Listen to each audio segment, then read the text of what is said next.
रसूलुल्लाह सल्लल्लाहु अलैहि वसल्लम ने फरमाया, जब कब्र में मुर्दा रख दिया जाता है तो कब्र इस मुर्दा से कहती है कि ए इब्न आदम, तू किस फरेब में पड़ा रहा? क्या तुझे मालूम नहीं था कि मैं फितना का घर हूँ, मैं तारीकी का घर हूँ, मैं तन्हाई का घर हूँ, मैं कीड़ों का घर हूँ? तो किस घमंड में था जब तू लोगों को धोखा देता हुआ मेरे ऊपर से गुजरता था। अगर मुर्दा नेक व सालेह होता है तो एक फरिश्ता इसकी तरफ से कब्र को जवाब देता है कि ए कब्र, ये तो ज़मीन पर लोगों को अच्छी अच्छी बातों का हुक्म देता था और बुरी बातों से लोगों को मना किया करता था। ये सुनकर कब्र कहती है कि अगर ऐसा ही था तो अब मैं इसके पास हरियाली लाऊंगी और इसका बदन नूर होकर दोबारा मुझसे निकलेगा और इसकी रूह अल्लाह ताला के दरबार रहमत तक रसाई हासिल करेगी।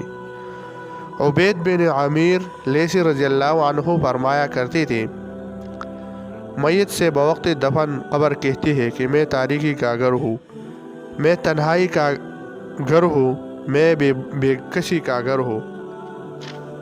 अगर तू अपनी ज़िंदगी में अल्लाह ताला का फरमान बरदार था तो आज मैं तेरे लिए रहमत बन जाऊंगी, और अगर तू अल्लाह ताला का नाफरमान था तो मैं तेरे लिए अजाब बन जाऊंगी।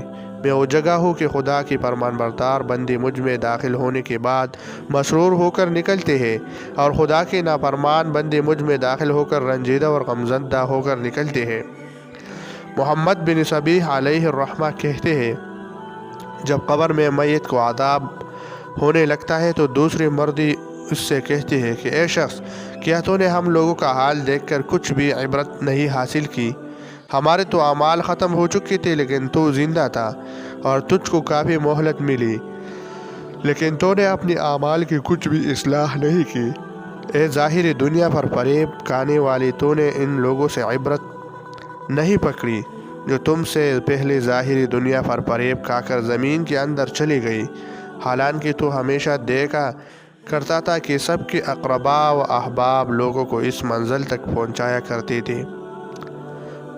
हज़रत काब अलैहिर्रहमा का बयान है, मुर्दा जब कब्र में वहशतों का मंजर देखता है तो बहुत घबराता है। इस वक्त इसकी अमाल सालिहा यानी नमाज, रोज़ा, ज़कात, हज, जिहाद और सदक़ा वगैरह इसकी वहशत और घबराहट को दूर करते हैं। उन्होंने फरमाया, कब्र में जब आज़ाब की फरिश्ते मैयत के पाँव की तरफ से आते हैं तो नमाज आकर खड़ी हो जाती है कि हटो, तुम कुछ नहीं कर सकती।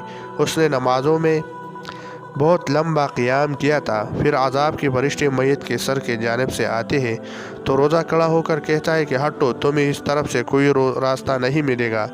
इसने दुनिया में रोज़ा रखकर खुदा के लिए बहुत ज़्यादा प्यास बर्दाश्त की थी।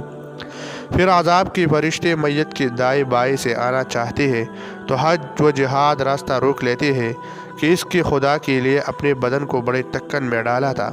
फिर आज़ाब की फरिश्ते मैयत के दोनों हाथों की तरफ से आने लगते हैं तो सदका रोक लेता है कि इसने हाथों से सदका दिया था। फिर आज़ाब की फरिश्ते चले जाते हैं और रहमत की फरिश्ते आ जाते हैं और इसकी कब्र जहाँ तक इसकी नज़र जाती है चूरी कर दी जाती है और इसकी कब्र में एक कंदील जला दी जाती है जिससे